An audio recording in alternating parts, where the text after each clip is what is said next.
Ça indique début. Voilà. Bien, bonsoir à toutes et à tous, chers collègues. La commission d'enquête chargée d'établir les raisons de la perte de souveraineté et d'indépendance énergétique de la France poursuit ses travaux cette nouvelle semaine. Elle aborde aujourd'hui un troisième cycle d'auditions plus axé sur l'électricité, le nucléaire civil, les énergies nouvelles, ainsi que sur le processus de décision gouvernementale qui accompagne tous ces éléments. On entre en quelque sorte dans le vif du sujet. Au cours de ce cycle, conformément à la volonté du bureau et du rapporteur, ces auditions de diverses personnalités ayant exercé des responsabilités importantes dans les années passées et dans les domaines qui intéressent la commission d'enquête seront organisées. Nous ouvrons d'ailleurs ce cycle avec l'audition de M. Yannick Descata, qui, parmi les nombreuses et prestigieuses fonctions qu'il a exercées, a notamment exercé celle d'administrateur général du commissariat à l'énergie atomique, que vraisemblablement nous qualifierons de CEA à l'occasion de nos discussions, et de président de CEA Industrie dans la deuxième moitié des années 90. Nous vous remercions, M. Descata, d'avoir répondu rapidement à notre sollicitation.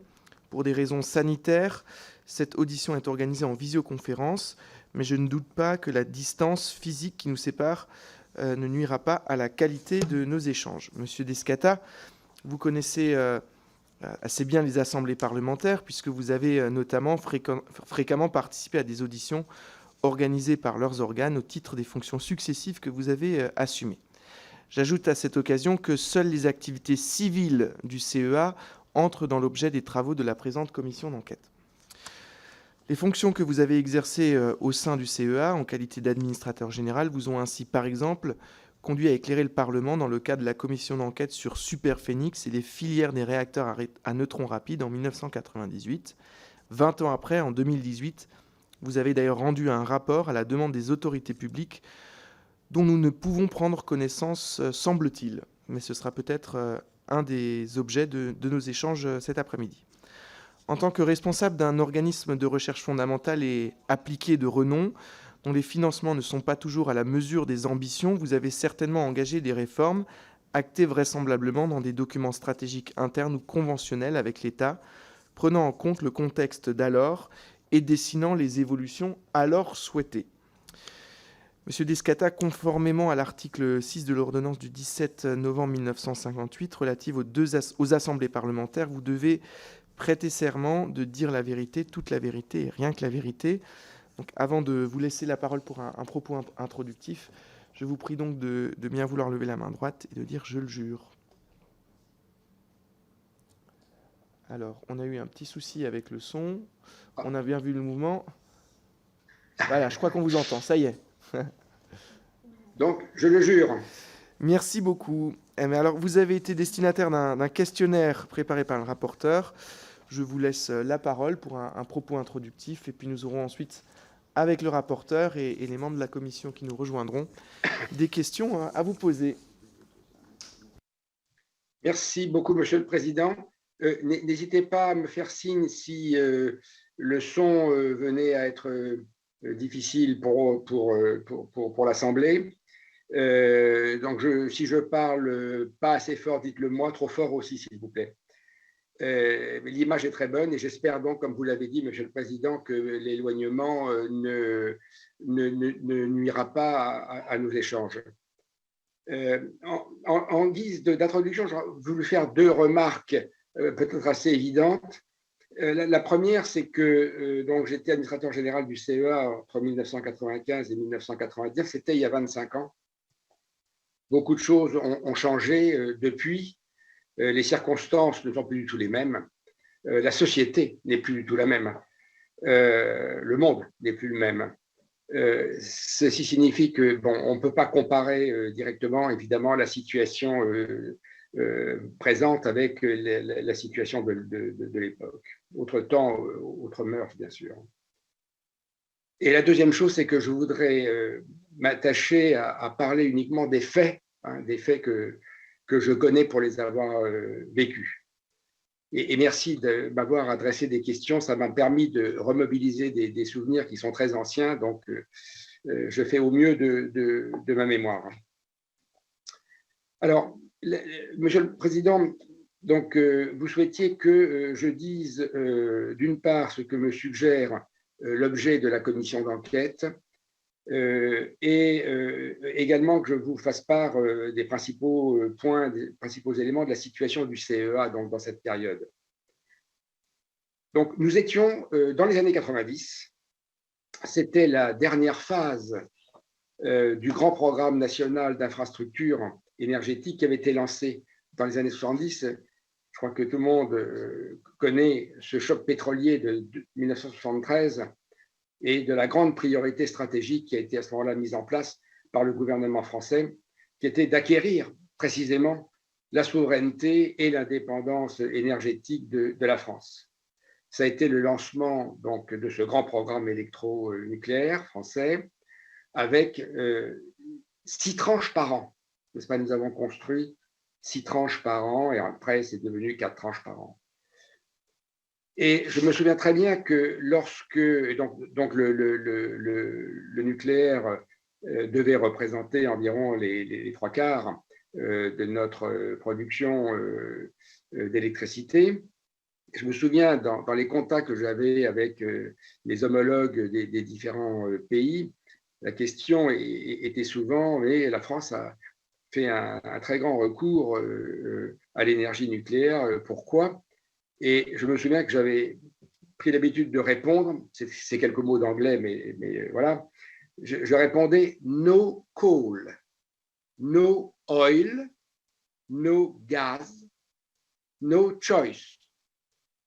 Et je pense que cette réponse était, comment dirais-je, était assez originale par rapport à l'ensemble des pays, toujours fortement utilisateurs de charbon, de pétrole et de gaz. Donc, ce programme avait cette particularité d'être vraiment une priorité nationale, c'est-à-dire un grand programme d'État partagé par tous. Il était conduit directement par l'État au plus haut niveau et il alignait tous les départements ministériels sur cette politique. Il alignait toutes les forces vives de la nation. Tout le monde, je dirais, tous ceux qui avaient à y contribuer étaient alignés sur les objectifs qui avaient été fixés par le gouvernement, et notamment qui était de pouvoir construire et démarrer 6 tranches par an. Et il faut dire que ça a très bien marché. Dans les années 90, 95, 99, la construction donc, des 34 réacteurs de 900 MW, les 20 réacteurs de 1300 MW, ça c'était terminé, et on était en train de construire les 4 réacteurs dits N4, donc de 1450 MW, et il y avait Superphénix qui fonctionnait depuis 1984. Je fais une petite parenthèse sur les N4. C'était une nouvelle génération avec un saut technologique en matière de... Enfin, il y avait dans le N4 une innovation qui est technologique, qui était un saut technologique en matière de sûreté, qui était un contrôle-commande entièrement numérique, entièrement digital. Donc, c'était déjà le digital qui arrivait, sinon c'était un réacteur de 2e génération comme les autres. Et je le mentionne parce que ça a été très difficile. Et si vous avez regardé les plannings, vous avez certainement constaté que ces réacteurs ont pris beaucoup de retard, et c'est à cause de la difficulté, notamment que EDF a eu avec ses industriels pour mettre au point ce contrôle-commande digital. Voilà, donc en un mot, compte tenu des objectifs de la commission d'enquête, oui, la souveraineté et l'indépendance énergétique, c'est possible pour la France et c'est avantageux. Alors, la situation du CEA à l'époque, la situation était la suivante. Le CEA était très clairement, hérité de mes prédécesseurs, hein, le conseil du gouvernement en matière nucléaire, civile et défense. Le CEA était le bras armé du gouvernement. C'était la référence scientifique et technique en matière de nucléaire à l'époque. Il représentait la France à l'étranger pour le nucléaire. D'ailleurs, les attachés nucléaires sont toujours présents dans les ambassades.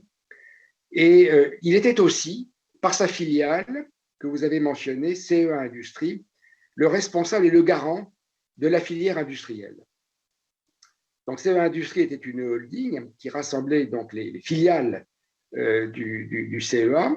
Il y avait Framatome pour les réacteurs et leurs combustibles. Il y avait Cogema pour ce qu'on appelait le cycle du combustible, c'est-à-dire l'uranium, l'enrichissement de l'uranium, le retraitement des combustibles usés, c'est-à-dire le recyclage des combustibles, et le traitement et le conditionnement, notamment par la vitrification, donc pour mettre en sûreté des déchets de haute activité et à vie longue contenus dans les combustibles usés. Il y avait Eurodif pour l'enrichissement et il y avait Technicatome pour les réacteurs de propulsion nucléaire navale.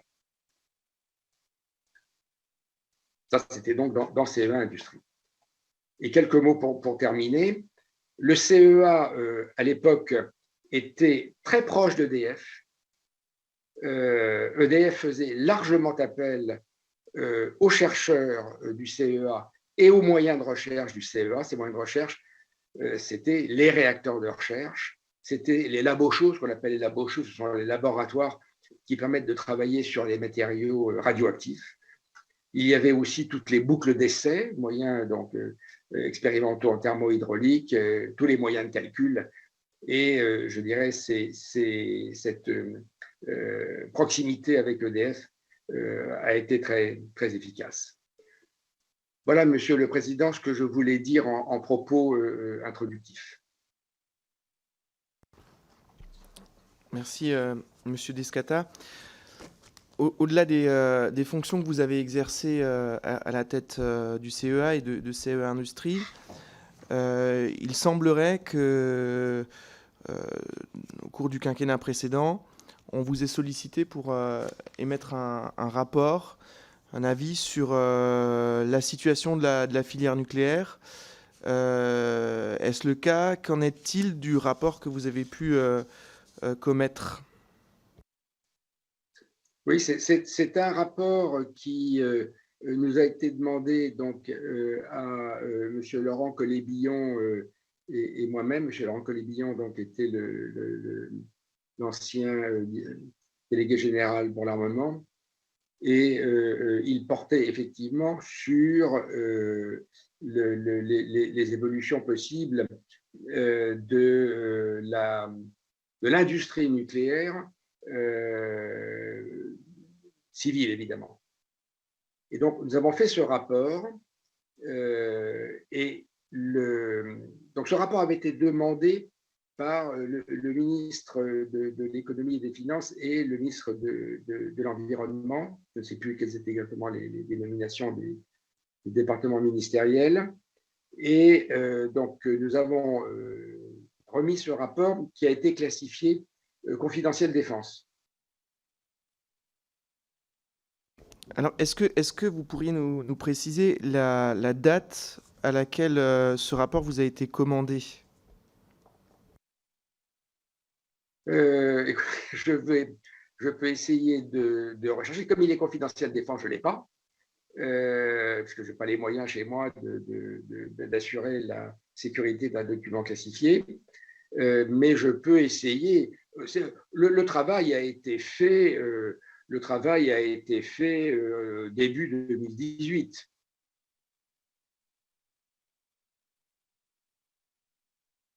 Alors, bien que le rapport ait été classé confidentiel défense, le ministre des Finances de l'époque s'était penché dans la presse de remarques assez cinglantes, précisant notamment que ça n'allait quand même pas être un rapport qui allait décider de la politique du gouvernement. Comment avez-vous accueilli ces éléments en lien avec la classification de ce rapport en confidentiel défense, alors que vous venez de nous préciser qu'il s'intéressait au nucléaire civil et pas au nucléaire militaire? Monsieur le Président, je ne sais pas vous répondre. Le gouvernement a jugé bon de le classifier défense. Et un rapport nous a été demandé.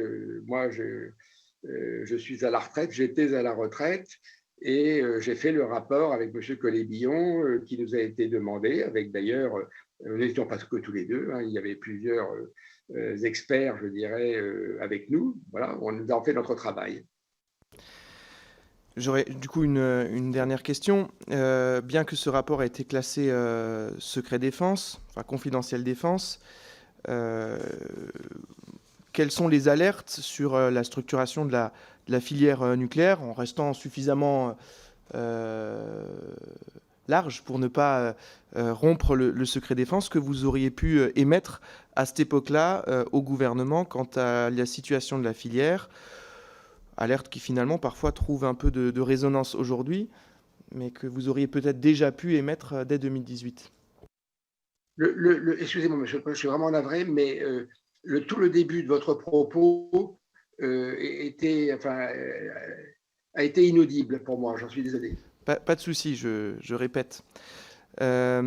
Donc, dès 2018, vous remettez ce rapport qui sera classé confidentiel défense. Alors qu'il s'intéresse au nucléaire civil, avez-vous dans ce rapport émis des recommandations, des alertes quant à l'organisation de la filière industrielle nucléaire, quant au calendrier des décisions publiques à prendre en la matière, et quelles suites, à votre connaissance, ont été données à ces alertes, sans évidemment rompre ce qui peut relever du secret défense. Il semble néanmoins qu'un certain nombre de ces alertes ou de ces constats sont aujourd'hui de notoriété publique. Est-ce que vous pourriez nous en dire quelques mots? C'est vraiment, vous me mettez dans une situation très difficile, Monsieur le Président, parce que moi, j'aimerais bien vous parler de tout ce que j'ai écrit dans ce rapport, mais la loi est ainsi faite que je n'ai pas le droit. C'est de la haute trahison que de divulguer le contenu d'un document confidentiel défense. Il y a eu, effectivement, vous avez raison de le mentionner, un certain nombre de fuites, semble-t-il, qui ne viennent ni de M. Collet-Billon, ni de moi-même.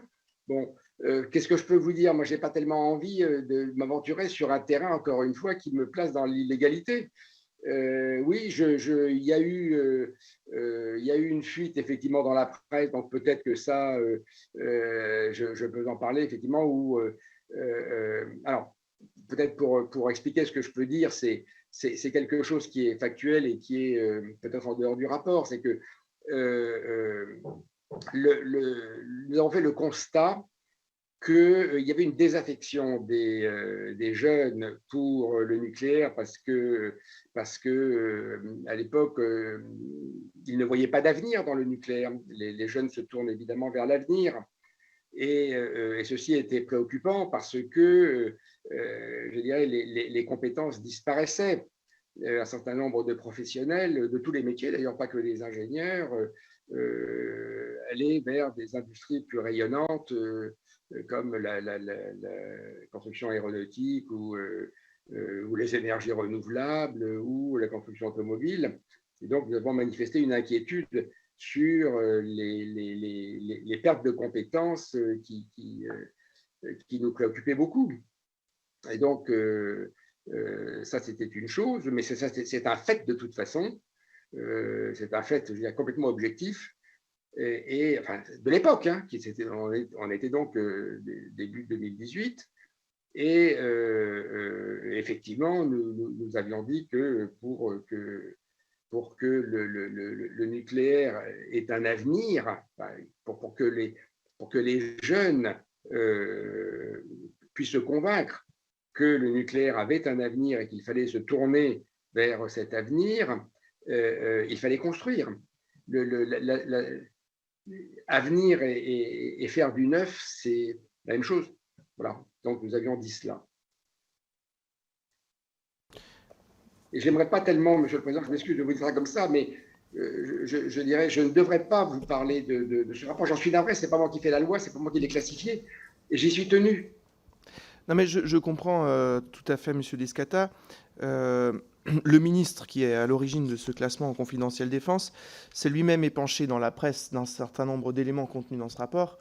Il semble donc tout à fait légitime que notre commission d'enquête s'intéresse à ces éléments dont le ministre a lui-même fait la publicité. Pour le reste, je note la gêne qui est la vôtre. J'entends quand même l'esprit qui est finalement celui qui semble être présent dans les conclusions de vos travaux dès 2018. Et je crois que la date est importante. Et je vais voir dans le fonctionnement de notre assemblée parlementaire quelles sont les règles pour que les parlementaires éventuellement habilités, ce qui n'est pas dans cette configuration-là le cas de notre commission d'enquête, mais puissent s'intéresser à ce document et puissent y avoir accès. Certains parlementaires sont habilités confidentiels défense et on pourra donc tout à fait les solliciter pour qu'ils puissent jeter un œil à ce rapport et peut-être nous donner un avis qu'ils pourraient avoir sur ce rapport. Je pense que c'est quelque chose qui est tout à fait déterminant.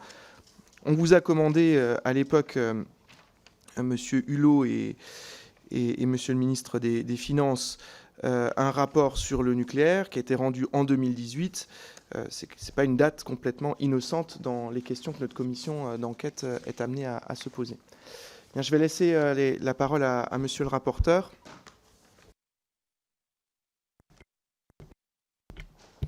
Merci Monsieur le Président, merci Monsieur Descata pour à la fois votre propos introductif et vos réponses. Je reviens peut-être sur votre propos liminaire pour vous demander de préciser la première des choses que vous avez évoquées. Si je ne me trompe pas, d'ailleurs, vous entrez au CEA même en 1982 et vous y êtes aux responsabilités jusqu'en 2000. Donc, je me permets de revenir sur ce point-là pour savoir, d'abord, quand vous arrivez à la tête du CEA, dans quel état se trouve, selon vous, le parc nucléaire à la fois en termes de compétences, en termes de capacité de développement et aussi, peut-être là plus pour la partie CEA, en termes de recherche-développement, qu'il s'agisse des déchets, qu'il s'agisse de la capacité à envisager de nouvelles générations de réacteurs et du rayonnement de cette recherche au niveau international. Oui, le rapporteur, merci beaucoup. Donc, en fait, en 1982, je suis entré chez Technicatome, qui est donc, comme je l'ai indiqué tout à l'heure, la filiale du CEA qui est en charge de la propulsion nucléaire navale. Et j'y suis resté 8 ans et ensuite je suis rentré au CEA en 1990 pour m'occuper et créer d'ailleurs la direction des technologies avancées qui était en charge, je dirais, de toutes les activités non nucléaires du CEA, les activités technologiques non nucléaires du CEA, en particulier les activités de microélectronique. Donc du LETI à Grenoble, qui est le laboratoire d'électronique et de technologie de l'information, dont on pourra peut-être être amené à reparler. Et donc, ensuite, j'ai été nommé administrateur général adjoint en 92 et administrateur général en 95. À cette époque-là, donc, nous étions, comme je l'ai indiqué, en train de terminer, enfin, nous, EDF, était en train de terminer la construction donc, des 4 réacteurs N4. Et donc, la situation à l'époque était une situation plutôt de surproduction, c'est-à-dire qu'on avait énormément de production électronucléaire et il y avait beaucoup d'exportations. Donc, effectivement, on était dans une situation, je dirais, confortable en matière énergétique et le CEA a été mobilisé sur l'avenir, c'est son rôle en tant qu'organisme de recherche, et donc les réflexions du CEA et de toute la filière d'ailleurs, avec EDF, avec les autorités de sûreté, portaient sur, finalement, le monde entier est équipé, le monde entier qui fait de l'énergie nucléaire est équipé de réacteurs à eau, bouillante ou pressurisée, dits de deuxième génération. Et donc la question qu'on s'est posée, c'est, dans une vision, je dirais, d'avenir, c'est est-ce qu'il est possible d'aller encore plus loin en matière de sûreté Et donc de passer faire un saut quantitatif en matière de sûreté, faire une troisième génération de réacteurs, toujours de réacteurs à eau, mais une troisième génération. Et donc l'idée qui s'est mise en place, c'est est-ce qu'on peut aller suffisamment loin pour pouvoir être sûr qu'en cas d'accident ultime, c'est-à-dire l'accident avec fusion du cœur nucléaire, eh bien, à ce moment-là, on est capable de le contenir à l'intérieur de l'enceinte de confinement, de façon sûre, déterministe, je pourrais y revenir, de façon à ne pas avoir à évacuer les populations environnantes. C'était ça le saut. Ne pas évacuer les populations, même dans le cas de l'accident ultime le plus grave où le cœur du réacteur fond. Alors, quand je dis ne pas évacuer, ça veut dire il est évacué brièvement, bien sûr, par précaution. Les populations avoisinantes, bien sûr, sont évacuées par précaution au moment de l'accident, mais comme il ne sort rien de l'enceinte de confinement, elles peuvent réintégrer, je dirais, les lieux aussitôt après l'accident. Voilà, donc c'était ça l'objectif. Et donc, il y a eu un énorme travail qui a été fait, et qui d'ailleurs a été fait en franco-allemand. À l'époque, il y avait une grande proximité. D'ailleurs, Framatome et le département nucléaire de Siemens, qui s'appelait KVU, ont fusionné. Et le travail a été fait donc entre le CEA, Framatome, EDF et les deux autorités de sûreté françaises et allemandes. Voilà. Donc, il y a eu beaucoup de recherches qui ont été faites. Alors, ce que je viens de dire, c'est divisé en trois secteurs. Le premier secteur, c'est il faut réduire, bien sûr, la probabilité de fusion du cœur, évidemment. Donc, on a visé une réduction d'un facteur 10 de ce risque d'accident ultime avec fusion du cœur. Ensuite, conformément à ce qu'on fait toujours en matière de sûreté nucléaire, eh bien, on postule que ça se produit quand même, malgré tout ce qu'on a pu faire comme précaution, ça se produit. Donc, le cœur a fondu, et donc, il faut maintenir la radioactivité à l'intérieur du confinement pour que rien ne sorte. Et là, il faut des dispositifs spécifiques à inventer, ça n'existait pas à l'époque. Et puis, le troisième point est important, c'est de faire toutes ces démonstrations de façon déterministe. C'est-à-dire, ce n'est pas une question de probabilité. Vous voyez, tout à l'heure, je parlais de probabilité de fusion du cœur, c'est probabiliste. Beaucoup d'autorités de sûreté s'appuient aussi sur des évaluations probabilistes de sûreté. Mais là, clairement, c'était non, on ne veut pas être uniquement probabiliste, on veut faire une évaluation probabiliste, c'est-à-dire qu'on suppose que ça fond et on doit s'assurer que ça ne sort pas. Donc, ces travaux ont pris des années, c'était un très gros travail. Je vous donne par exemple quelques innovations qui ont été déterminantes. Alors, il y a toutes celles qui ont conduit effectivement à réduire la probabilité à travers l'instrumentation, le contrôle-commande, la multiplication des circuits de sécurité. Et également que je mentionne, parce qu'il est peut-être pas unique dans le monde, mais enfin, il n'y en a pas beaucoup de pays qui ont réussi à le mettre au point, qui est ce qu'on appelle en anglais le core catcher, c'est-à-dire ce qui permet de recueillir le cœur fondu qui passe, dont on suppose que bien sûr il ne reste pas dans la cuve, il passe à travers la cuve, et donc c'est un dispositif qui permet d'étaler le cœur fondu, de le refroidir. Il y a donc des couches de béton particuliers, des couches sacrificielles comme on dit. Je ne rentre pas dans les détails techniques, mais tout ceci a été démontré d'ailleurs notamment dans les installations du CEA à Cadarache, et qui permet également de le refroidir au fur et à mesure qu'on l'étale, de le refroidir, et notamment par des moyens, je dirais, passifs, c'est-à-dire qui ne demandent pas des sources d'énergie, c'est la gravité qui apporte l'eau, etc. Bon. Donc l'ensemble de ces technologies, je dirais, du système complet a été conçu, et il a satisfait à l'ensemble des objectifs. Donc les objectifs sont atteints, et ceci a été homologué par les autorités de sûreté, en France, bien sûr, mais pas seulement.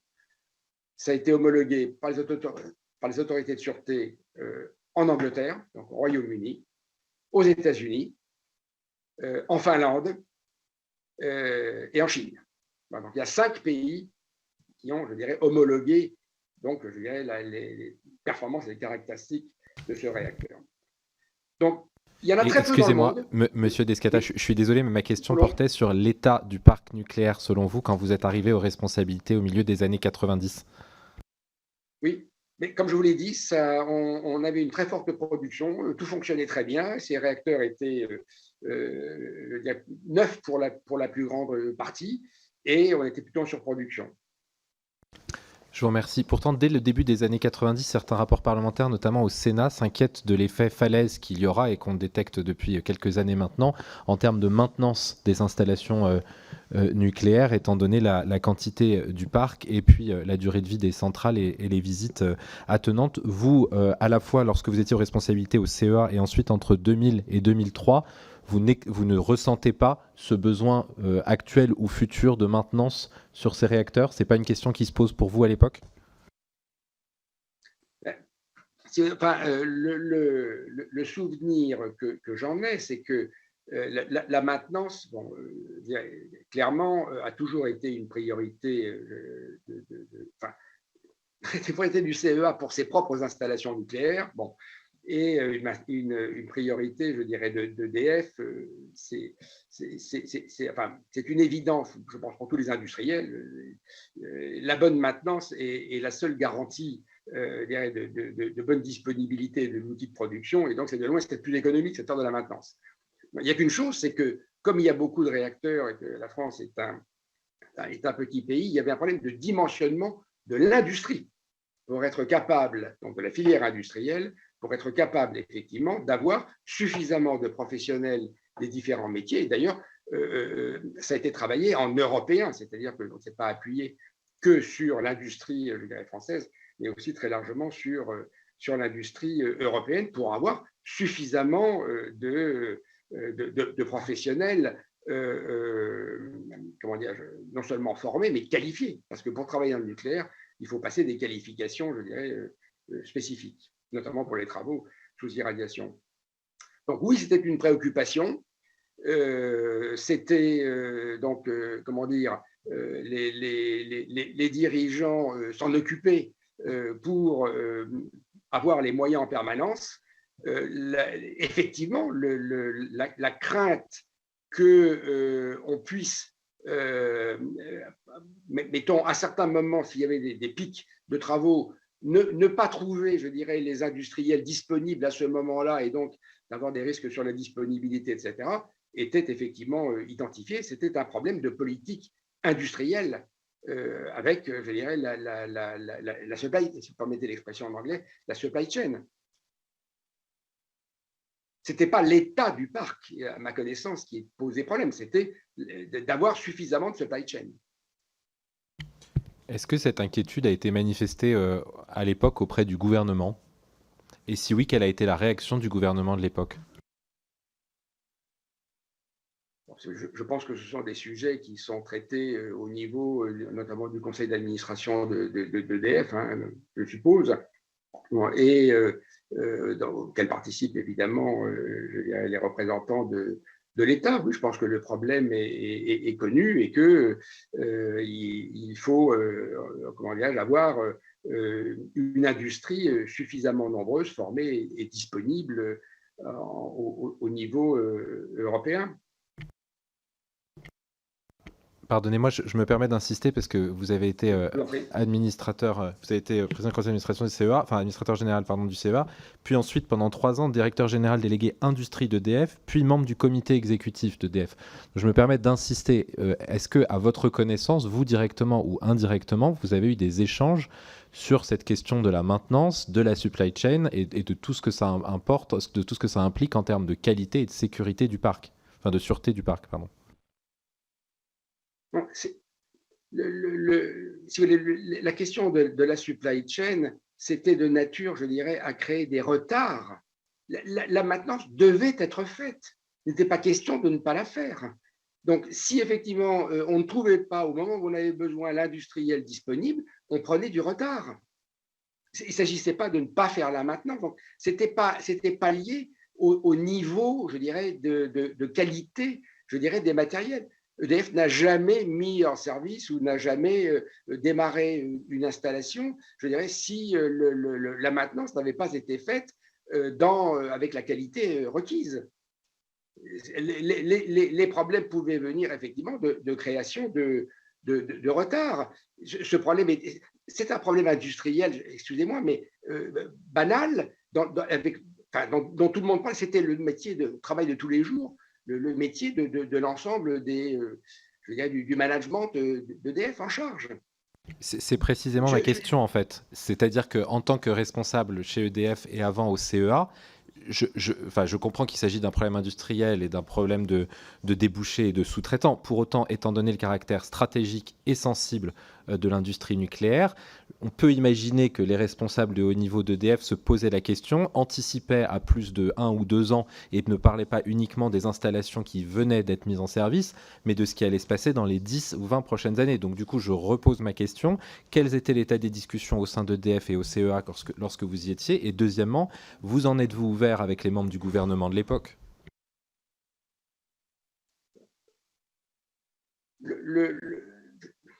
Je ne sais pas comment répondre à votre question. Nous faisions le nécessaire, et ceux qui étaient en charge, pour pouvoir avoir accès à suffisamment d'un tissu industriel suffisamment fourni sur l'ensemble, je dirais, de la place européenne. Et nous l'avons obtenu. On a eu peut-être, je n'ai pas de souvenir particulier, mais il y a sûrement eu des moments où l'industriel n'a pas été disponible, ou bien il y a eu un retard sur une tranche, alors c'est lui qui devait venir travailler sur une autre, donc ça a mis en retard la suivante. Ça, oui, on a certainement eu à le gérer au niveau de ce qu'on appelle le coefficient de disponibilité, mais à l'époque, il n'y avait pas l'idée que, comment dire, vous savez, monsieur le rapporteur, en fait, j'ai l'impression que vous avez en tête, je dirais, le grand carénage et les travaux, je dirais, correspondants, qui effectivement ont représenté une énorme actuelle. À l'époque, on n'était pas dans ce cadre-là. On avait les visites normales, on avait les visites décennales, je dirais, habituelles, et tout ceci était, je dirais, comment dire, nous le pratiquions, nous faisions de la politique industrielle, on pouvait avoir des difficultés, des hauts et des bas, mais il y avait assez d'industrie sur l'ensemble de la place européenne pour que nous puissions faire notre travail. Et si nous le faisions mal, le problème, c'est que ça créait du retard. Mais il n'y avait pas de souci, je dirais, particulier pour pouvoir avoir des professionnels. On les trouvait, éventuellement, on les formait. Il y a toujours eu une école des métiers chez EDF en particulier, si vous voulez. Donc, je pense que je crois deviner ce que vous avez en tête. Il me semble que l'énorme programme de visite décennale pour l'extension, je dirais, au-delà de 40 ans, de toutes les tranches qui arrivent effectivement un peu en même temps, lui, effectivement, a demandé une masse de travail considérable, qui d'ailleurs n'a été connue que tardivement, puisque ça correspondait aux exigences de l'autorité de sûreté sur l'extension de vie. Et vous savez que ces exigences ont été très élevées, puisqu'elles ont été jusqu'à dire, certes, c'est de la deuxième génération, mais pour pouvoir étendre au-delà de 40 ans, nous souhaitons que vous fassiez toutes les modifications qui permettent de se rapprocher au maximum de la troisième génération. Ce que je comprends très bien au point de vue de la sûreté. La sûreté, c'est ça, elle doit progresser en permanence. Donc, c'est très bien, j'approuve entièrement ce que l'autorité de sûreté a dit. Mais la prise de conscience de ce que ceci allait introduire comme masse de travail cumulée sur l'ensemble, je dirais, du parc est arrivée beaucoup plus tard. Je vous remercie. Donc, si je résume, à l'époque, il n'y avait pas d'inquiétude sur le sujet et vous considérez que cette absence d'inquiétude était justifiée. Monsieur le rapporteur, si je peux me permettre, je vous ai dit que c'était une inquiétude, je dirais, une préoccupation de tous les jours dans notre métier pour nous assurer qu'effectivement, nous ne prendrions pas de retard en sachant que de toute façon, la maintenance serait faite et serait faite dans les conditions de qualité obligatoires qui n'ont jamais été, comment dirais-je, sur lesquelles personne n'a jamais transigé. Je vous remercie. J'en passe à une question sur la 4e génération, puisque c'est effectivement lorsque vous étiez aux responsabilités au CEA que le gouvernement a pris la décision d'arrêter le réacteur Superphénix, qui était, comme chacun sait, un réacteur à neutrons rapides, donc de 4e génération, qui avait pour caractéristique d'absorber la quasi-totalité des déchets nucléaires et avec une technologie radicalement nouvelle, de permettre un approvisionnement en combustible quasi cyclique et donc avec un approvisionnement extérieur très faible, avec d'autres questions en termes de sécurité. Est-ce que peut-être d'abord vous pouvez nous redire un mot, premièrement de la technologie, lorsque vous étiez aux responsabilités, et deuxièmement, du jugement que vous portez sur le fonctionnement de Superphénix à la veille de son arrêt par le gouvernement de l'époque? Donc en fait, Superphénix, réacteur à neutrons rapides, donc surgénérateur, c'est-à-dire qui est capable, grâce aux neutrons rapides, je pourrais donner des indications techniques si vous le souhaitez, mais grâce aux neutrons rapides, il permet de convertir l'uranium 238, qui est le plus abondant, mais qui n'est pas fissile, en uranium 239, qui, lui, est fissile. Et c'est pour ça qu'on dit qu'il est surgénérateur, parce que si on met de l'uranium 238 autour du cœur, il reçoit les neutrons et il fabrique, en quelque sorte, plus de matière fissile qu'on en consomme, je dirais, dans le cœur, d'où le terme de surgénérateur. Donc, effectivement, les neutrons rapides permettent, pratiquement de ne plus faire appel à l'uranium naturel, puisque avec l'ensemble de l'uranium 238 que nous avons sur le territoire national et qui vient de l'enrichissement de l'uranium, par les neutrons rapides, on peut le convertir en matière fissile et donc en combustible. Les neutrons rapides ont une autre caractéristique et qu'ils peuvent transmuter les noyaux radioactifs, je dirais, à vie longue. C'est pour ça qu'ils étaient, les réacteurs neutrons rapides étaient intéressants en particulier pour l'application de la loi Bataille, la loi de 1991 sur les déchets. Vous vous souvenez qu'il y avait 3 volets, d'ailleurs. Vous me demandiez ce que le CEA faisait à l'époque en R&D. Je vous ai expliqué qu'il faisait effectivement le travail sur la 3e génération, mais il faisait aussi beaucoup de travail sur la loi de 91, qui est, vous vous souvenez, 3 voies de recherche, 3 voies de recherche, hein, c'est ce que dit la loi, le stockage en couche géologique profonde, l'entreposage de longue durée en surface et subsurface, et en séparation, transmutation. Voilà. Et donc, le réacteur Superphénix avait été fait, en fait, pour sa surgénération, en fait, à l'époque. On pensait que à l'époque, les prévisions étaient d'une très forte croissance, très forte croissance tout court, et donc de l'énergie, bien sûr, ça ne s'est pas avéré. Et donc, lorsqu'il a démarré, je crois qu'en 1984, quelque chose comme ça, il a eu des soucis, je dirais, comme d'ailleurs son ancêtre Phénix avait eu avant lui, je dirais, de mise au point, comme n'importe quelle, je dirais, machine a au départ. Ça, il faut les ingénieurs le savent. Lorsqu'on met au point un matériel, les premiers matériels que l'on utilise, les têtes de série, comme on dit, ou les prototypes, alors passez-moi l'expression parce qu'elle n'est pas jolie, mais c'est celle des ingénieurs, on doit déverminer, je dirais, ce produit. C'est-à-dire qu'on sait qu'au départ, il a plein d'imperfections et il faut donc le mettre au point et l'industrialiser. Bon. Donc, c'est arrivé à Superphénix, qui était une énorme extrapolation de Phénix. C'est pour ça que c'était quasiment un prototype. Je crois que Phénix, ça devait être 125 mégawatts et Superphénix 600. Donc, vous voyez, il y avait un facteur d'échelle important. Et donc, c'était vraiment un prototype. Il a eu des tas de maladies de jeunesse. Et c'est vrai qu'il a été arrêté assez souvent pour réparation. Alors, il a été converti en outil de recherche pour la loi en 1991. Et ensuite, il a été arrêté en 1998, je crois. Est-ce que Oui, est-ce que j'ai simplement, répondu la fin de ma question, c'était comment est-ce que vous jugez son fonctionnement à la veille de son arrêt par le gouvernement en 98? Il avait, en fait, le souvenir que j'en garde, c'est il avait donc des pannes, des petites fuites internes. Donc, il n'y a pas eu de feu de sodium. Hein, il n'y a pas eu de sodium qui est parti à l'extérieur. Il n'y a eu aucun feu de sodium. Il y a eu des petites fuites qui étaient, je dirais, reprises par les collecteurs, hein, qui sont là pour ça, les doubles enveloppes. Bon, mais n'empêche qu'il fallait les réparer. Et donc, il était effectivement assez souvent arrêté, d'autant d'ailleurs que chaque fois qu'il était arrêté, c'était extrêmement, je veux dire, la période pour obtenir l'autorisation de redémarrage était extrêmement longue. Donc oui, finalement, il était souvent arrêté pour des questions techniques d'une part et pour, je dirais, la procédure de redémarrage d'autre part. Parce qu'un certain nombre d'experts s'accordent à dire qu'après un certain nombre de pannes et de difficultés, les 2 dernières années qui ont précédé son arrêt par le gouvernement, le réacteur fonctionnait. C'est quelque chose qui vous semble correspondre à vos souvenirs?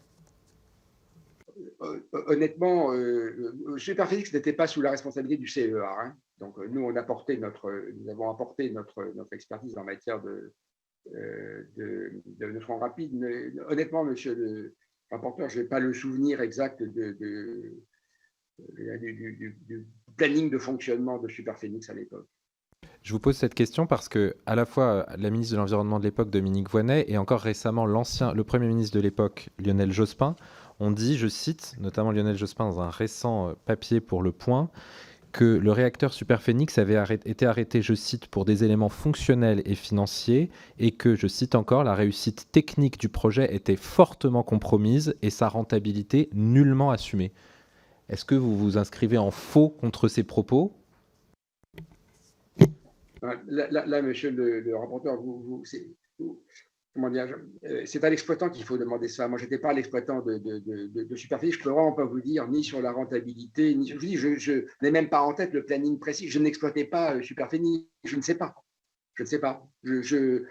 Personnellement, je pense que ce réacteur, comme tous les réacteurs, je dirais, aurait parfaitement bien marché après avoir été purgé, enfin déterminé, comme on dit. Hein.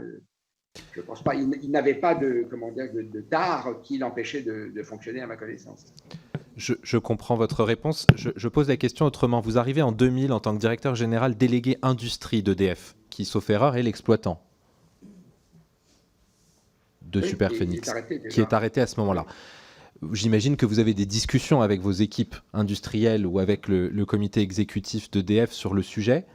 Est-ce que, à votre souvenir, la question de l'état de Superphénix et de la pertinence de son arrêt est justifiée? Et deuxièmement, même si ensuite vous ne serez plus aux responsabilités, c'est Phénix, le réacteur Phénix, qui est lui-même arrêté. Est-ce que, de même, vous avez des discussions avec des interlocuteurs au sein d'EDF ou à l'extérieur qui vous permettent d'avoir une idée, même indirecte, de la pertinence de ces arrêts? Alors, lorsque Superphénix a été arrêté, le gouvernement a demandé au CEA de prolonger la vie de Phénix, justement pour pouvoir faire les recherches. On avait besoin de neutrons rapides. Donc le gouvernement a dit j'arrête Superphénix et je demande au CEA de prolonger, c'était jusqu'en 2010 je crois, de prolonger la durée de vie de Phénix. Chez EDF, oui, on parlait de Superphénix parce qu'on parlait de son démantèlement. Il était arrêté, il fallait enlever le sodium, il était contaminé, il a fallu faire une usine pour décontaminer le sodium et préparer le démantèlement. Oui, on a parlé effectivement de Superphénix. La décision a été prise, le réacteur était arrêté depuis 2 ans ou 3 ans et évidemment, personne chez EDF n'était heureux de l'arrêt de Superphénix, qui d'ailleurs n'a pas été compris.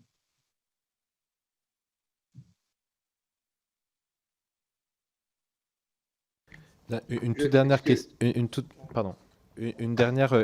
question. À titre personnel, Monsieur Descata, vous avez une très longue expérience en matière nucléaire, en matière industrielle, en matière de recherche. Est-ce que vous avez un avis sur l'arrêt de Superphénix, puis l'arrêt de Phénix, à titre personnel, en l'état actuel de vos souvenirs et de vos connaissances? Comme je vous l'ai dit, je pense en tant qu'ingénieur que le réacteur Superphénix, après avoir été déterminé comme tous les prototypes, je dirais, aurait parfaitement bien marché. C'est ce que je pense, mais voilà, c'est le pronostic que je fais avec mon expérience. Et en ce qui concerne Phoenix, oui, puisque j'étais en responsabilité, j'ai effectivement dit au gouvernement qu'on pouvait effectivement prolonger la durée de vie de Phoenix quelques années. Et d'ailleurs, à ma connaissance, tout s'est très bien passé, c'est-à-dire que Phoenix a très bien fonctionné jusqu'à son arrêt, je pense, en 2010. Et donc, les recherches dont le CEA était responsable ont pu se faire dans Phoenix. Vous m'entendez?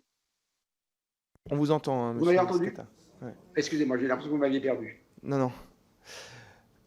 Bien, on va passer aux questions des groupes politiques.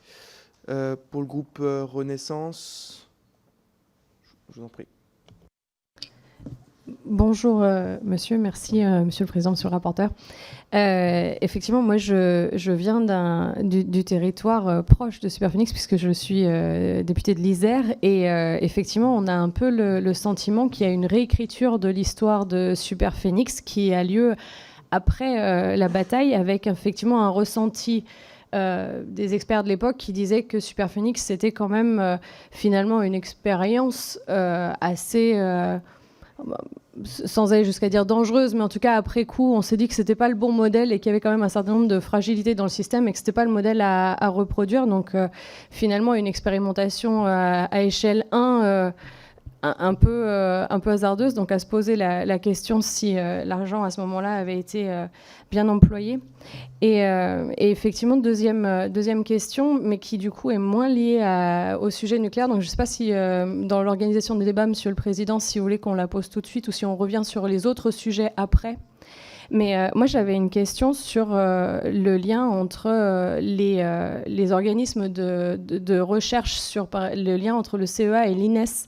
Et l'INES, qui du coup est le centre de recherche sur l'énergie solaire et l'énergie thermique solaire, et de savoir si la manière dont on a organisé finalement cette sorte de filiation de l'INES aurait pu générer un manque d'argent dans le volet finalement ENR thermique, puisque par ailleurs, on avait possiblement une sorte de compétition des énergies entre elles, avec un effet d'entraînement sur certaines énergies dans lesquelles il y avait beaucoup de recherche, beaucoup de gens employés, et donc peut-être une difficulté à aller de plein pied soutenir la recherche et le développement d'autres énergies que les énergies nucléaires, et donc finalement les compétitions de la recherche entre elles. Et donc je me disais que dans l'historique du CEA, on avait peut-être un regard sur cette vision. Monsieur Descata. Oui, merci Monsieur le Président, merci Madame.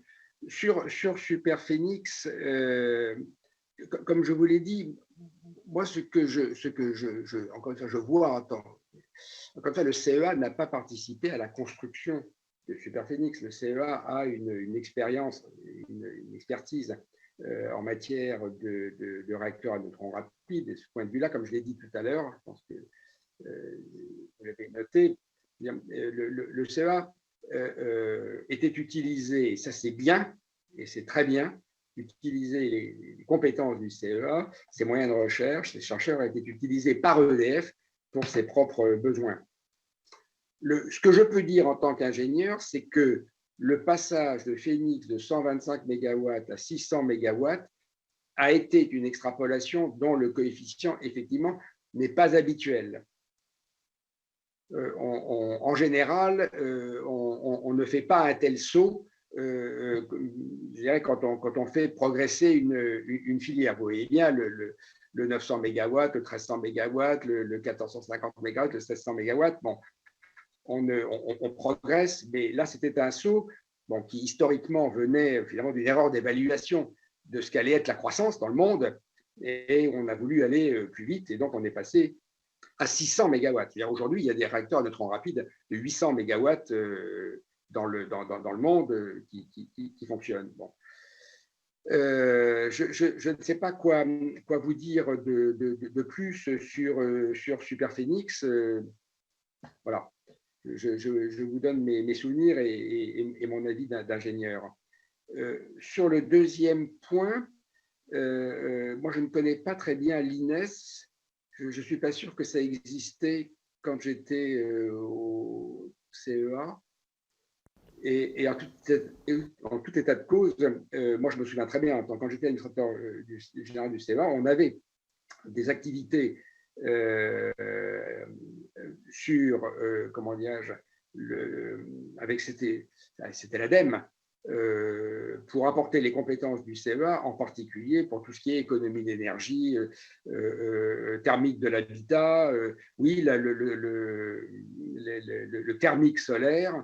Il n'y avait pas au CEA à l'époque beaucoup de recherches sur le photovoltaïque, pas beaucoup. Merci, Monsieur Descata. Je pense que ce serait une question intéressante, notamment peut-être pour vos successeurs. Pour le Rassemblement national, Monsieur Tanguy. Oui, merci Monsieur le Président, Monsieur le rapporteur, Monsieur Descata. Je voudrais commencer avec l'analyse que vous avez faite sur la nécessité de produire plus ou moins d'énergie. J'ai essayé de mettre en rapport... Je ne vous entends pas, excusez-moi. Vous m'entendez? Excusez-moi, alors allez-y. Vous m'entendez là? Je ne vous ai pas entendu au début. Oui, c'était essentiellement pour vous saluer. Mais ensuite, j'ai essayé de mettre en rapport deux éléments que vous avez donnés sur l'analyse de la nécessité de produire plus ou moins d'énergie. Vous avez parlé dans les années 90 d'un contexte de surproduction. Et ensuite, quand on a parlé de Superphénix dans les années 80, vous avez dit que les concepteurs de Superphénix avaient anticipé un besoin d'énergie très important. Et vous avez dit, sauf erreur, qu'il n'avait été pas avéré.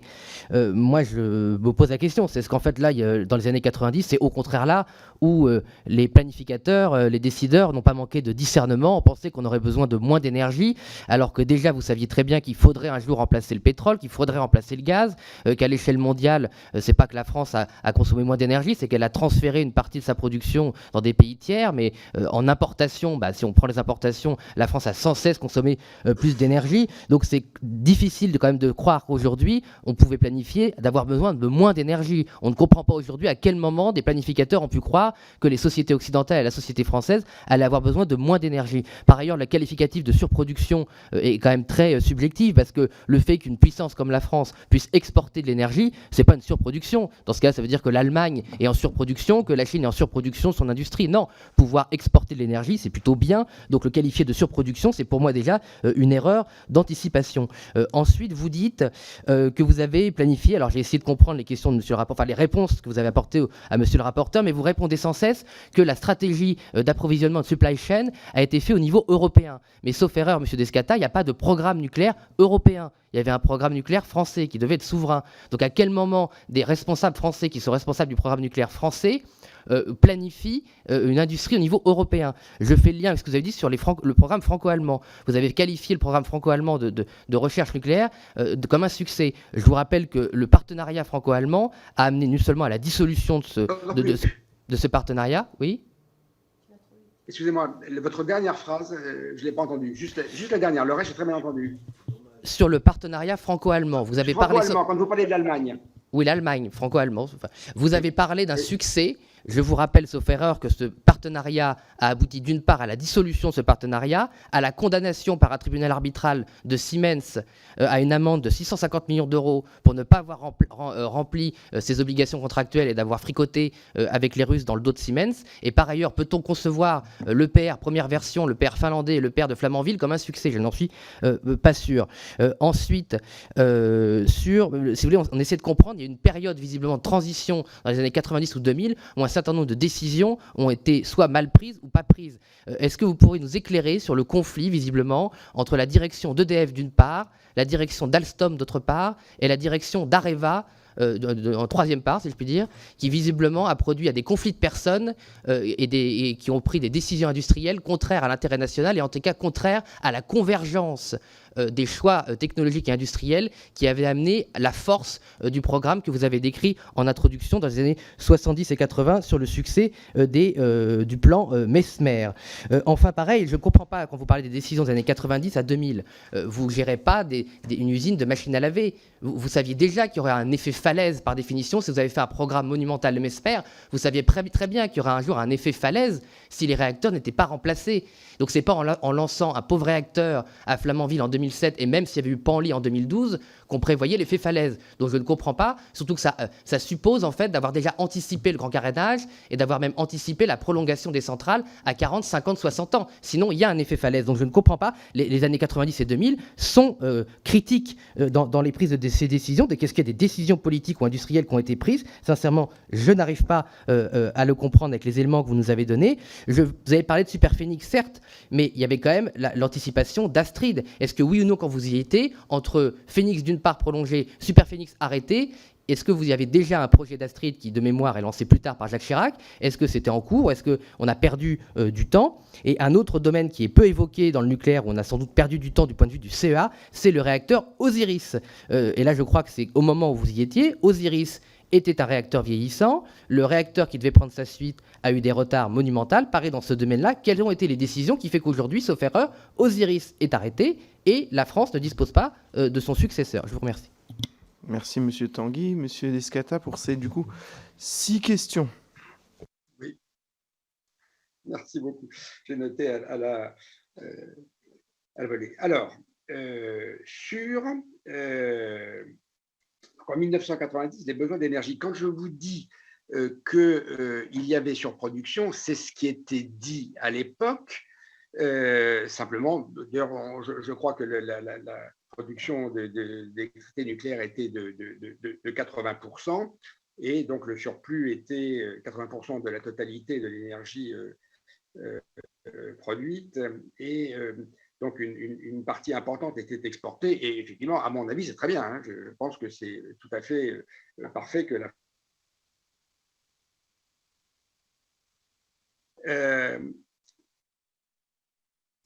Je voudrais vous dire quand même que, à ma connaissance, quand il a été décidé de faire Flamanville 3, il n'a pas été décidé de faire Flamanville 3 et 4. D'habitude, on construit toujours les réacteurs par paire. Il y a 1000 raisons que je peux expliquer pour lesquelles c'est infiniment plus, comment dirais-je, rentable et efficace de construire par paire. Au passage, d'ailleurs, si on avait construit Flamanville 3 et Flamanville 4, personnellement, je pense que Flamanville 4 serait déjà en service. Bon. Donc, tout simplement parce que quand il y a un souci sur l'un, les équipes passent sur l'autre, donc il n'y a aucune perte de temps. Et puis, si un matériel, je dirais, n'est pas disponible, le gars, on le prend sur le deuxième, et donc on ne perd pas de temps non plus. Donc voilà, il y a 1000 raisons pour lesquelles. Et à l'époque, et d'ailleurs, localement, les gens auraient souhaité accueillir la paire de réacteurs. Mais ce sont les conditions, comment dirais-je, de production d'énergie qui ont conduit à dire non, on n'a pas besoin de 2 réacteurs, on va être dans une surproduction, on ne saura pas vendre l'électricité, on ne saura pas quoi en faire. Donc, je n'y étais pas, hein, donc ce n'est pas moi qui ai pris cette décision, mais on ne saura pas quoi en faire, et donc il faut en faire qu'un. Donc, si vous voulez, mais je réponds à votre question, encore une fois, avec mes souvenirs et au plan historique, c'était bien, je dirais, ce qui était vu, je dirais, à l'époque.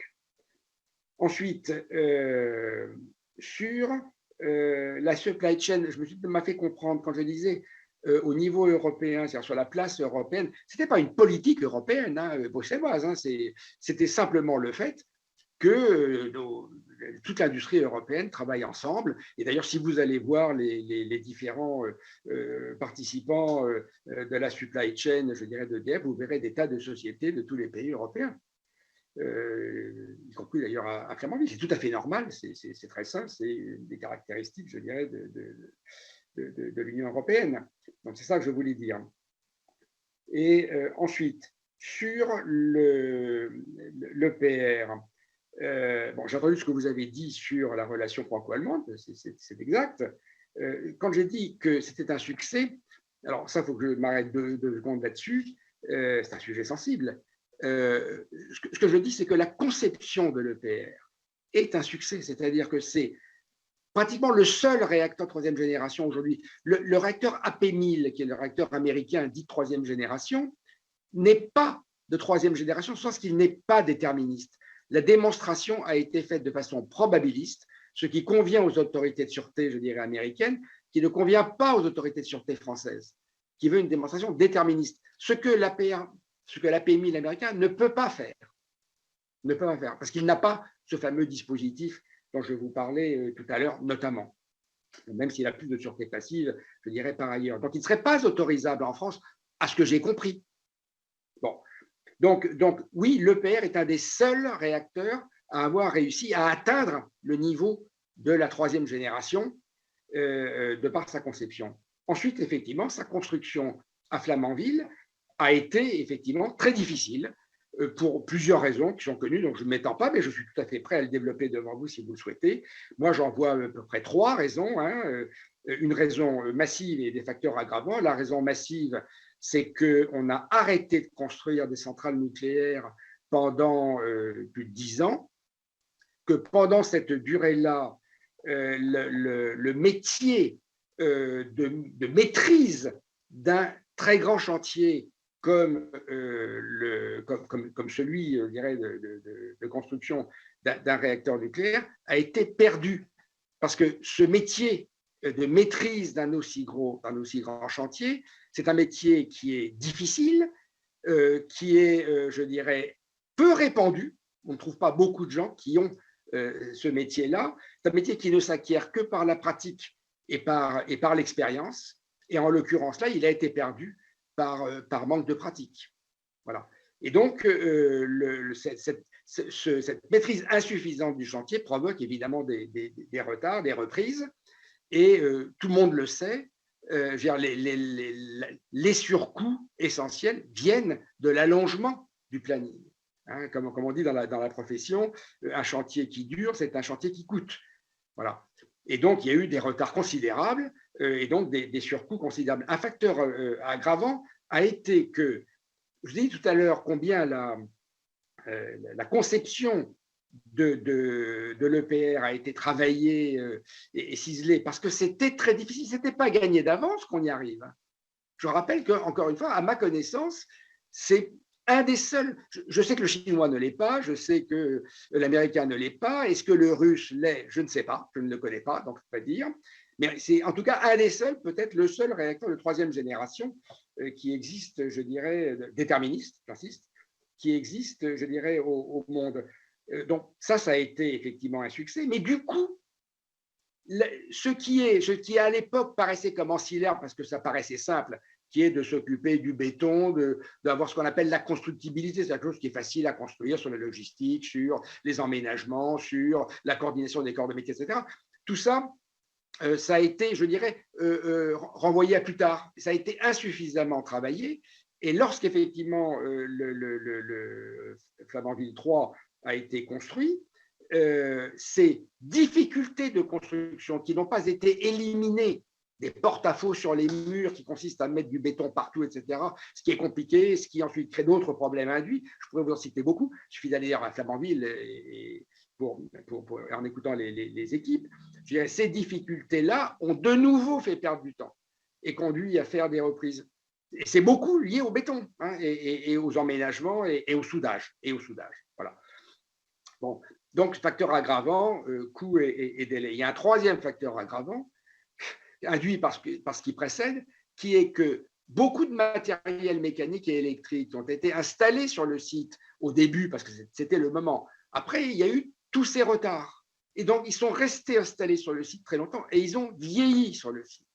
Et ils se sont dégradés sur le site. C'est de la maintenance. Voilà, il y a des points de rouille à enlever, il y a des joints qui ont séché, qu'il faut changer, il y a des connecteurs, je dirais, dont il faut revoir l'isolement, etc. Donc, des tas de reprises de maintenance finalement à faire parce que les matériels sont restés inutilisés sur le site pendant longtemps. Ces matériels-là sont faits pour être utilisés. Un matériel de ce genre qui n'est pas utilisé se dégrade. Donc, c'était un troisième facteur aggravant. Mais ça n'a rien à voir avec la conception, je dirais, du réacteur qui lui donne sa sécurité de troisième génération. C'est ça que je voulais dire. Ensuite, vous m'interrogez sur le conflit de personnes dans un certain nombre d'entreprises que vous avez citées. Dans TAC, oui, ça a été vu et c'est certainement regrettable. L'effet falaise. Alors, l'effet falaise sur le fait qu'on aurait à remplacer effectivement les réacteurs ultérieurement. Donc là, je comprends que ce n'est plus l'effet falaise de tout à l'heure. Monsieur le rapporteur nous parlait d'effet falaise sur la maintenance. Là, c'est l'effet falaise sur le remplacement du parc, si j'ai bien compris. Bon. Alors, cet effet falaise, il était parfaitement connu. Et si on a travaillé sur la 3e génération, c'est bien pour être capable de remplacer la 2e génération par quelque chose qui était beaucoup mieux, enfin, en termes de sûreté, tout au moins, qui était la 3e génération. Donc oui, on savait très bien qu'effectivement, on aurait à la remplacer, et donc on a travaillé la 3e génération. Et puis on s'est arrêté de construire. Ensuite, oui, vous disiez effectivement un seul réacteur n'y suffit pas, mais ça, j'en ai parlé tout à l'heure, le réacteur unique de Flamanville. Astrid, non, Astrid n'était pas du tout en vue, enfin à mon époque, hein, pas du tout. On était, bon, j'ai raconté ce que je sais de Super Phoenix et de Phoenix. Je pense que Astrid est arrivé beaucoup plus tard. Et Astrid, lui, est un réacteur à neutrons rapides qu'on appelle Gen 4, hein, c'est-à-dire la 4e génération. C'est-à-dire, c'est encore, je dirais, un pas de plus dans le cadre, je dirais, d'un groupement international de pays qui s'intéressent, je dirais, à l'avenir du nucléaire, qui serait donc un réacteur de 4e génération au sodium. Quant à Osiris, ce que vous avez dit sur le fait que Osiris finirait par avoir une fin de vie, c'est tellement exact que j'ai moi-même lancé, c'était juste avant que je parte d'ailleurs, j'ai moi-même lancé le projet de réacteur destiné à remplacer, on avait le temps à l'époque, hein, on avait largement le temps, j'étais pris une dizaine d'années avant, hein, mais ça m'avait paru ce qu'il convenait de faire. Et donc, j'avais lancé le projet du remplaçant d'Osiris et que nous avons appelé avec le haut-commissaire qui était à mes côtés, Robert Dautrey, nous avons appelé le réacteur Jules Horowitz, parce qu'il se trouve que M. Horowitz était le père de la physique des réacteurs dans le monde, un grand chercheur du CEA qui venait de décéder. Et donc, en son honneur, le remplaçant d'Osiris a été appelé réacteur Jules Horowitz. Et effectivement, l'histoire montre qu'il a pâti des mêmes problèmes que ceux que je viens d'évoquer, donc qui affectaient toute la filière, je dirais, française. Et donc, on trouve les problèmes de RJH, du réacteur Jules Horowitz, donc RJH, ressemblent beaucoup à ceux que l'on voit à Flamanville 3 pour les mêmes raisons. Merci beaucoup. Alors pour la France Insoumise, il n'y a personne. Pour les Républicains, Monsieur Dubois.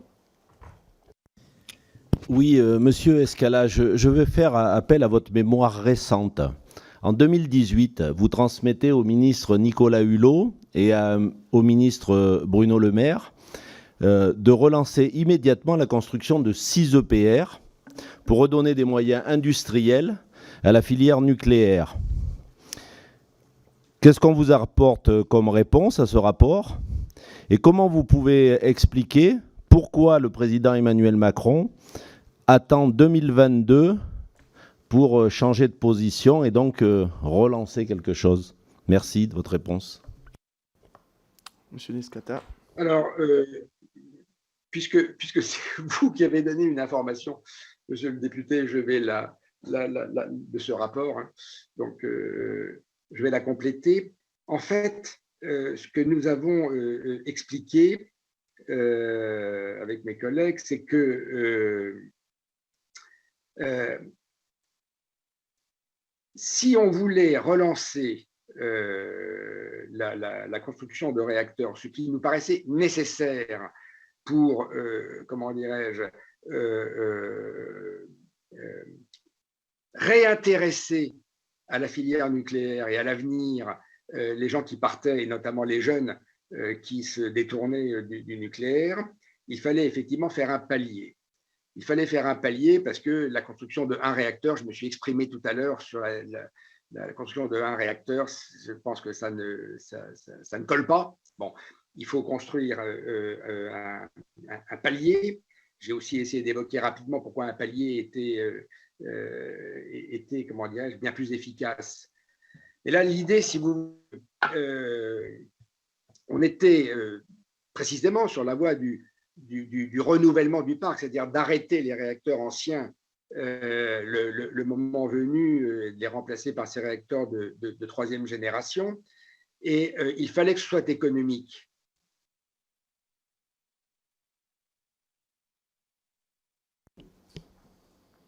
Génération. Alors, si vous pouvez reprendre, il y a 15 secondes, on a eu Monsieur Descata, on a eu un petit saut avec la connexion. Si vous pouvez reprendre au début de votre paragraphe. Alors, attendez, le paragraphe dans ma tête, c'était... donc, ce que je disais, c'est que... vous étiez sur le palier, voilà.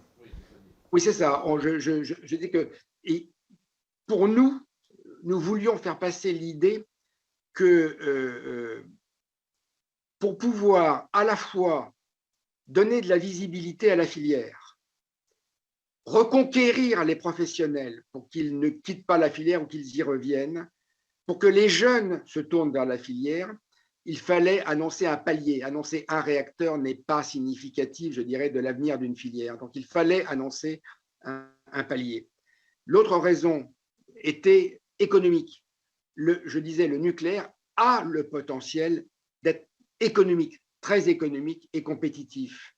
Pour exprimer ce potentiel, il faut faire une série. Mais c'est comme toutes les autres énergies, toutes les autres activités industrielles d'ailleurs. Si aujourd'hui, je dirais, le photovoltaïque, par exemple, ou les éoliennes, c'est pareil, voient leur coût diminuer de façon extrêmement intéressante, c'est par le nombre, c'est bien par la courbe d'expérience et par le volume. Bon. Donc, le nucléaire, si on veut on veut exprimer son potentiel économique, il faut lui donner ses chances, l'effet de série. Voilà. Et alors, ensuite, la question a été, mais l'effet de série, ça commence à combien? Et en fait, il est assez facile de voir, parce qu'on a pu faire les études, que ça commence au-delà de 6. Voilà. À partir de là, on voit vraiment un effet de série et une réduction, je dirais, significative du coût de construction et donc du coût de revient, puisque comme vous le savez, c'est essentiellement le coût de construction qui fait le coût du kilowattheure nucléaire, le coût du combustible compte pour peu. Voilà.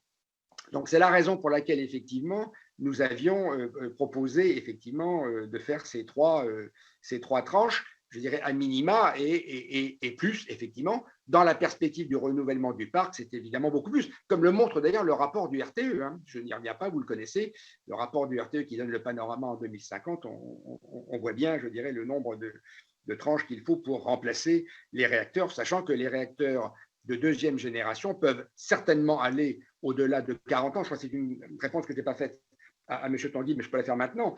C'est que tous les gens, si vous voulez, du nucléaire savent très bien que 40 ans, c'était la durée, je dirais, initiale, mais que tous les réacteurs, je dirais, peuvent aller largement au-delà de 40 ans. Et d'ailleurs, il y a plein de réacteurs dans le monde qui, effectivement, ont largement dépassé les 40 ans. Et vous savez très bien qu'il y en a qui sont autorisés à 60 aux États-Unis et que même ça va vers 80. Bon, voilà. Et certains parlent de plus. Bon, alors moi, je ne pense pas que, à titre personnel, je ne pense pas qu'il faille aller, je dirais, dans cette voie. Mais si on veut rester dans une norme, je dirais, raisonnable d'extension de durée de vie, le renouvellement, effectivement, du parc nucléaire demande effectivement de construire activement des réacteurs de nouvelle génération, comme on le voit dans le papier du RTE. Alors maintenant, quelle réponse avons-nous eue, M. Dubois? Eh bien, aucune. Je n'ai eu... Donc, le dossier a été, le rapport a été remis, il a été classifié, et je n'en ai plus jamais entendu parler. Merci, Monsieur Descata. Les autres groupes, personne n'est présent. Je donne la parole à Madame Brulebois qui avait une question. Merci, Monsieur le Président. Merci, Monsieur le Directeur. Vous l'avez dit,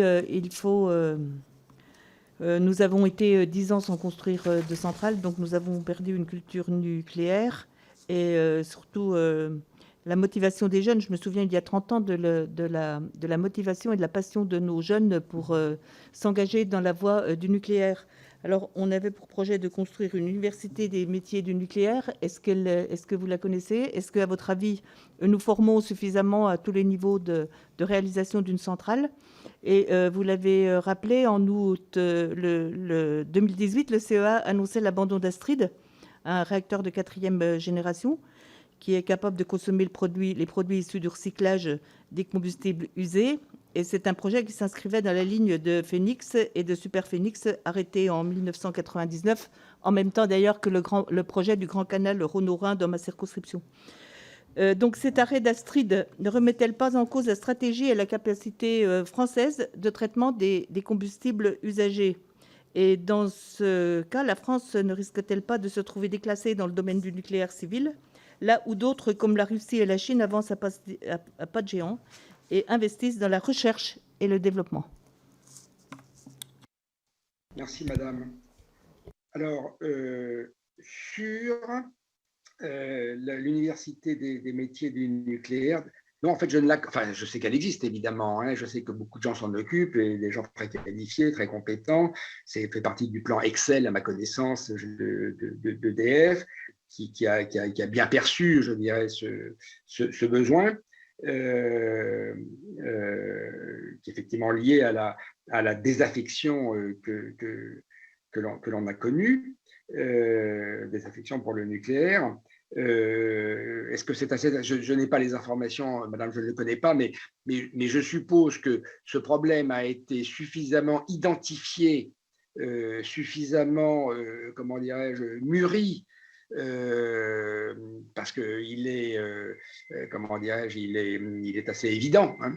Donc, pour que comment dire, on ne fasse pas de demi-mesure et que on fasse je sais pas comment dire, la quantité d'efforts nécessaires pour effectivement renouveler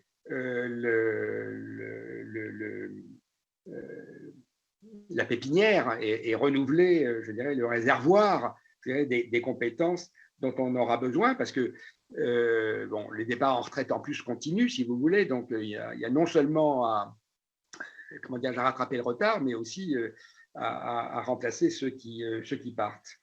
Donc oui, je pense que c'est sûrement quelque chose qu'il faut faire de façon très, très, très massive, et à ma connaissance, je pense que les jeunes remanient.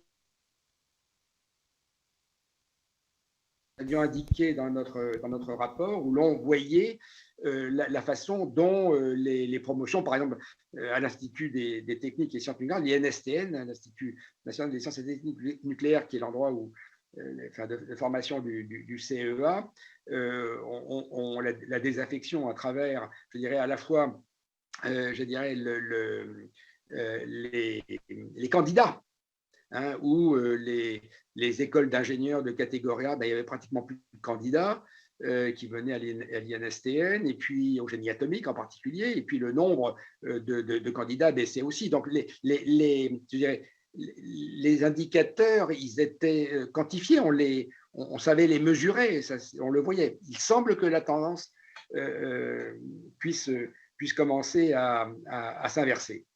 Bon, donc ce sera certainement à vérifier.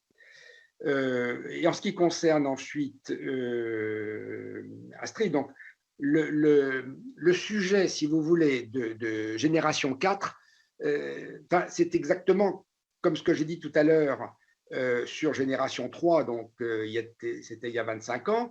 On était encore en train de construire la génération 2 que nous au CEA, nous nous sommes intéressés, nous avons lancé le travail sur la génération 3.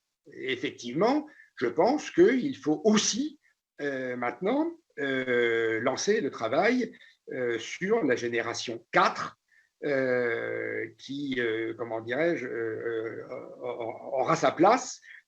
En plus, il y a un cadre international qui s'y prête bien, qui n'était pas le cas à l'époque, avec ce groupe international, donc Génération 4, Oui, c'est certainement un élément important pour l'avenir du nucléaire, compte tenu des propriétés physiques, c'est de la physique nucléaire pure, bon, compte tenu des caractéristiques physiques très intéressantes des neutrons rapides, en particulier pour la surgénération, donc pour la gestion du combustible, et aussi pour la réduction de la quantité de déchets de haute activité et à vie longue. Pas de haute ou moins haute, mais de déchets à vie longue. Merci bien, Madame Pouziref. Merci, Monsieur le Président. Monsieur Descata, on parle pour les problèmes qu'a connu le PR, effectivement, d'une perte de compétences. Pendant plus de 10 ans, on n'a plus construit de réacteurs. Il y a peut-être aussi une raison qui est liée aux exigences nouvelles en matière de sûreté suite à Fukushima. Moi, je voulais vous questionner, avoir votre sentiment sur d'éventuels problèmes de maîtrise d'œuvre sur le projet, sur donc la période qui court depuis fin des années 90 et années 2000, puisqu'on a eu d'abord les rapprochements entre Framatome, Cogema, les restructurations industrielles en fait qui sont faites autour de Areva, Framatome et puis ensuite d'EDF. Avez-vous un sentiment sur le fait qu'on a perdu quelque chose en ligne aussi dans ces années-là en matière de compétences, de maîtrise d'œuvre dans la fabrication des réacteurs, sachant que EDF jusqu'à présent était plus un exploitant qu'un fabricant?